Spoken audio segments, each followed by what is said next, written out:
Some of you will be familiar with this, some of you won't. One of my favourite databases, it's come out terribly there, so it's all grey and horrible, like the British summer.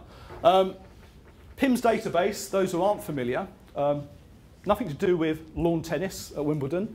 PIMS is the profit impact of market strategy. Okay, it's a bit misleading really, yeah? It started off 1 million years ago at General Electric. Most of the tools and techniques you'll learn here and elsewhere, particularly from strategy, you can track back, like geology and dinosaurs, if you believe in those things, right back to, yeah, General Electric. Why? Because General Electric was the first large, diversified multinational.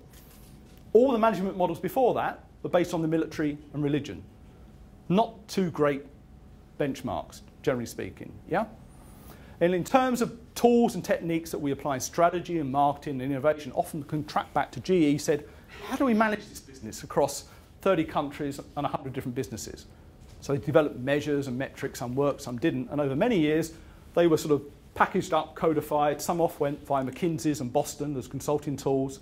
Some spun off, like PIMS, onto dedicated databases and such like, and so on, often via Harvard. Okay? So there's a whole bunch of methods and tools that have been developed over many decades.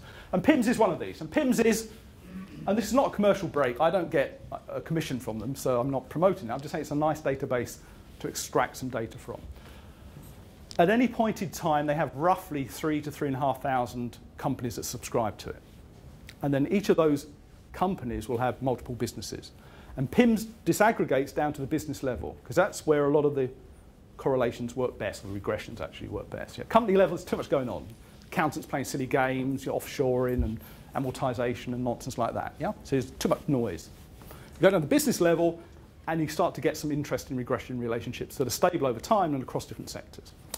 So based on large numbers and decades of research, this is just one slice. Give us a break. You can't draw in too many dimensions. Yeah? They have 50, 60 variables. These are just two slices. Yeah? Two variables that I think are relevant to what we're talking about in this session. So one variable is differentiation. So if this was a decision-making class, we're talking about calculus. If there's marketing, we'll be talking about differentiation in terms of products and services. And it's more like the marketing definition, but slightly different. So differentiating is one of the axes, one of the variables. The other variable is a quality measure. So differentiation excludes that, differentiating by quality. Now the quality measure they use is different to ones that we would use quite often, because we would tend to use ones that are specific to our sector. Yeah? So the car industry has some, pharmaceuticals has one, services have metrics, even higher education now has metrics. Not very good ones, but they have metrics, yeah? The one they use on PIMS has evolved over 30, 40 years, and the idea is it can be applied across a whole range of sectors and still have a meaningful relationship with outcomes. And the measure they use is relative perceived quality. Bit of a mouthful, isn't it? Yeah? Tell it's not marketing. Okay, here we go. Relative to what? Competition. Dig a bit deeper. Yeah. Customers, users, partners. Yeah, competing offerings. Now, the reason I'm being pedantic is because I am pedantic, yeah? And I didn't sleep last night because the burglar alarm went off, yeah? But I'm being pedantic because the PIMS database only works well at the business or the product level. Yeah, because when we talk about competitors, we tend to aggregate it up. You know, our competitor at Imperial is UCL or other nonsense like that, yeah? It's really unhelpful because you tend to compete at the product or the course or the department level or the market level. And that's where you can start to make meaningful comparisons. So it's competing offerings, yeah? Not competitors. Really important, okay? Because at competitors level, again, lots of noise. Yeah? They do certain things better, certain things worse, and such like. Largely meaningless. Perceived by... Customers. I haven't finished yet. Perceived by... Is it whom or who? It's whom, isn't it? I don't know. We can edit that later. It's whom, I think. Perceived by... Bit more, bit more. It's not marketing. Come on, bit more. Huh? Yeah, the target customer segment. Yeah, it sounds a bit, again, sounds pedantic, but you know, when you say the market or customers, it's which customers and which market, yeah? Again, it goes back to that definitional one about relative to what? Well, things are actually competing in that segment. So a lot of it refers back to defining the segment carefully. Otherwise, it's a meaningless comparison. And We all know how much time we get consumed by meaningless comparisons, yeah? So it's quite important to bound it. Okay, I don't think we need to spend too much time on the last word, but what I'm saying is this is particular because it's meant to work across a whole range of sectors and time, not to be particular to, say, health service or automotive or whatever, okay? So it's a generic measure. And you can get these metrics out, and they have meaningful regressions with things that are important in terms of managing innovation, yeah? Okay, so in these horrible grey boxes, return on investment is one of the outcomes, yeah? So-called dependent variable. Another one is market share, and there's a couple of others they look at. But return on investment at the product or service level is the most robust relationship. So down here somewhere, you've got low differentiation, low relative perceived quality, and I would normally then mention a company or a product, but I'm not going to do that because it doesn't want to go on record, yeah? But something that doesn't differentiate either on quality or any other metric, but bumps along maybe on price or whatever. That's fine. And they say in this big database of 3,500 businesses, yeah, which disaggregates then into thousands and thousands and thousands of products, is the ROI at the product level is around about 15%. Now, whether that's good or bad, none of us can tell. Not even you guys, yeah, because we don't know what the cost of capital is, et cetera, yeah? It doesn't matter. It's relative performance we're interested in, yeah? Let's move around this box or matrix, okay? So we can go up here, for example. So we can try to improve the relative perceived quality, and what PIMS tells us, if we get up that axis somewhere, then we significantly improve the profitability at the product or service level. So it's a nice target to have. You have faith, you have large numbers over many decades that suggest that, well, not suggest, largely demonstrate that you can head in that direction and expect a return. Sorry to hold you back. Yeah. I'm not entirely clear. I understand what you mean by relative perceived quality. Yep. But I can't distinguish it, untangle it from differentiation. Yeah. So the definition is, without fitting on the axis, is differentiation other than by price or quality. Okay. So that's why I said it's different to marketing. Marketing, you know, has 6 zillion P's in it, and they keep adding to them. The point being is to try to isolate different variables, and it's slightly artificial. When we look at the case study later, you'll realise it's really hard to isolate things. They interact. And it gets messy, and it's very uncomfortable, and you've got to make commitments. Differentiation based on distribution, for instance. Yeah, or availability. Yeah, for example, yeah. You know, just wondering, how is relative perceived quality actually measured? Is it in terms of a customer survey? I'm asking because if you're breaking it down into... Yeah, they do. No, it's not a survey, no, it's a focus group. Right. So they would define a segment, and then they will identify that segment, and they get a focus group in, and they try to identify the attributes which are not necessarily tangible. It could be availability, reputation, things we'll talk about when we look at the case study later, and try to understand how people define it. Is it very difficult to take products in isolation? I'm using the iPhone as an example, but you know, the relative perceived quality of the iPhone isn't just about the iPhone. Yeah. It's about Apple. Yeah. You know, so people may love the other products. Yeah. So you have to try to capture those externalities, and that's why it gets messy.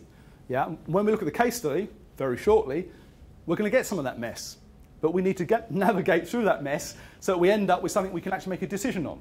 Because otherwise we just hold our hands up in horror and do something and hope it works. And that's not very good. Yeah? So we're not saying we can answer that question, but we're saying we can do something better than just doing something and hope it works. And we'll explore that in the case study, because it sounds, the case studies, I think, it sounds a simple problem. But it's not a simple problem, as we'll see very quickly, yeah? Very soon. Okay. Anyway, what types of activities, innovation and otherwise, might allow you to move up that vertical axis? What things could you do or manage that might allow you to do that?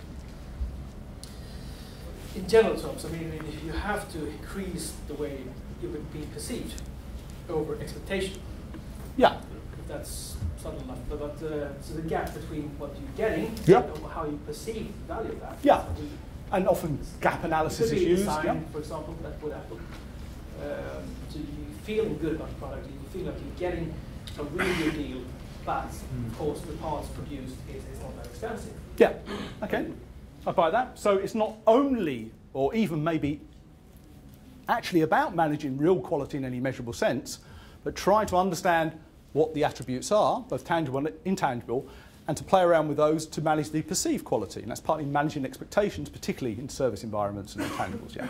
So one way is to play around with expectations, trying to manage those in some way, yeah, and try to reduce the gap between what people expect and what they get, particularly in services. Yeah, and that's one of the tricks up that vertical axis. What else could you do? Okay, I just wanted to add that it's also important to know what is important to the target customer. So if you know what is important to them, then you're able to satisfy them in terms of their perception towards whatever service or good. It's so sensitive to how you segment, and you play around, and you slip, and you change the boundary, and you get just noise. And when you get segmentation right, you get some sort of signal about that's more important than that. So what could we do about it? And we'll talk about that in a less abstract case when we look at the case study, because I think it's a very important point. And it's not easy to do. Yeah? Okay. What other things can we do on the vertical axis to try to move up that axis? Added value, added functionality, so you've got two products that meet all the expectation of Yeah. That's almost the polar opposite of playing around with the, well, I guess it's a subset of the perception argument. Perceptions always sounds you're being devious, devious, you're just about marketing and promotion. So, for example, Audi now have, with the usual legal disclaimers, Audi now have for 20 years told us what they want to be perceived as, and people now, well, a significant number of people believe it. It's all well and good. Yeah? Was it Tom Peters who said, aggregate perceptions are reality? Yeah? Before he fell off a cliff. Okay? But it's almost true. Okay? So in some cases you can play around with perceptions if you have the budget, and it almost becomes real. What you were describing is something different, actually, and it's the sort of thing that really bugs development engineers. Yeah, whether you're talking about software, cars, which we will shortly, or whatever. Yeah, and it bugs them because they're saying, no, these are the important things, and this is a really good product or technology, and they're buying that product or technology, which is not as good.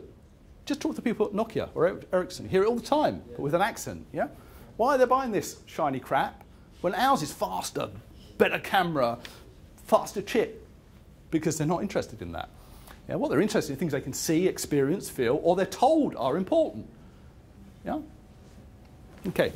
Things like customer support, the longevity of the device itself. Have you ever phoned up Apple? Didn't happen. The response is buy a new one.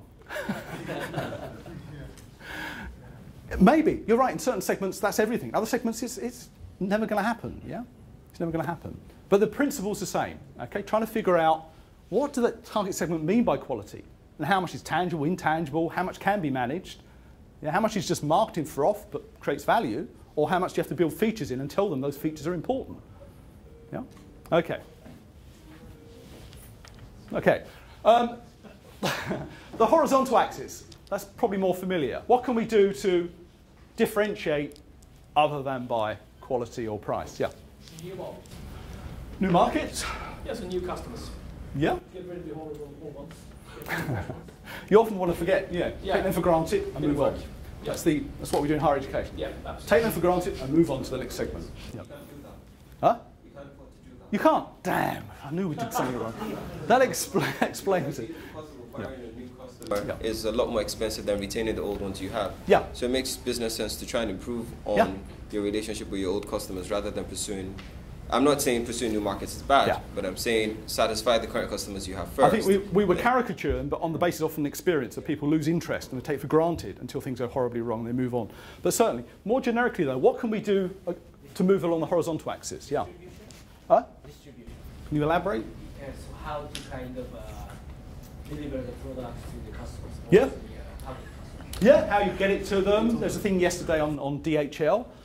I think they should make these documentaries and open up, because you look behind the scenes and they're throwing parcels around and, oh yeah, we lost 250,000 of them last year. You think, what? what? But yeah, certainly it could be distribution, it could be availability, these types of issues. Additional services. Huh? Additional services. Yeah, it could be wraparound, the point you were making about actually the core product's not great, but it's a great wraparound in terms of customer service. Yeah, or sometimes neither of those things, but can certainly be a base of differentiation. Any other? To challenge my colleague and say, we can move on in new markets, new business models, but it might be new venture. Yeah, business model is one of those terms we'll come back to later, because Core business, absolutely. business model and business model innovation are really big at the moment, and you need to scratch down and be a bit more precise what they are and what they're not. But you're right, it's come back. I remember, where are we now? What century are we in? 21st, yeah. 2013, I remember 1999, not the TV series, for those who are very old, but I was teaching overseas, and they were all talking, the business model's dead, valuations are dead. It was the the most recent internet bubble, yeah, not the next one, the last one. And yeah, blah, blah, blah, blah, blah, blah. You know, 18 months later, it was tear up all the slides, throw them away, and go back to the old ones, yeah? And we're sort of halfway between the two now. It's coming back a bit more mature about, well, what do we mean by business model innovation, blah, blah, blah. We'll talk about it in a moment. But certainly that's one of the, yeah, how to create value.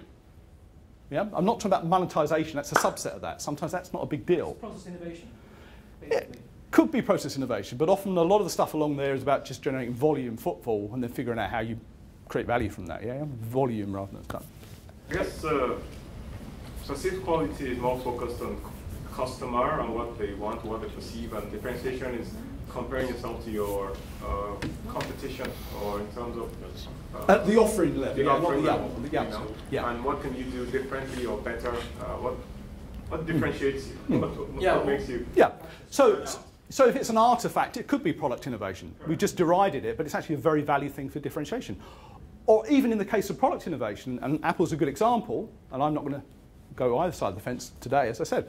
Apple's a good example where actually the product's not as important, as you rightly say, but actually it's got some really neat, if you're really boring like I am and like going around factories and that, some really neat manufacturing techniques in terms of the clamshell and all that such like, which people aren't very interested in, but actually are process technologies that are quite hard to emulate, especially at that cost point, yeah? So sometimes about the product, sometimes about the process hidden behind it, but then that yields differentiation in terms of touch and feel. Customization? I think it's more around Sorry, customization. That's interesting because differentiation, we talk about segments and dimensions, but one of the big movements the last few years has been, it sounds like a contradiction, mass customization. I have problems with the term, but the Germans have a much longer name for it. And there's lots of research, particularly from Germany and Netherlands, about mass customization and things like 3D printing and how that's going to change certain types of segments. So I think some really interesting things, some technological like that, but some are more marketing in terms of repositioning, which is something we'll talk about shortly. So they're different things. What I'm saying is they're quite different in many cases to things that we do there. And that's why, if you look at the evidence, you can very rarely, unfortunately, go diagonally. Because that's where you'd like to go quickly, wouldn't you? Because your MBAs focus on the goal. And we're saying, actually, if you look at the evidence, often you have to zigzag across there a bit. Because the things you have to do, the things you have to fund, the things you have to watch and manage are different. So if you try to do them all, often you get a very bad result.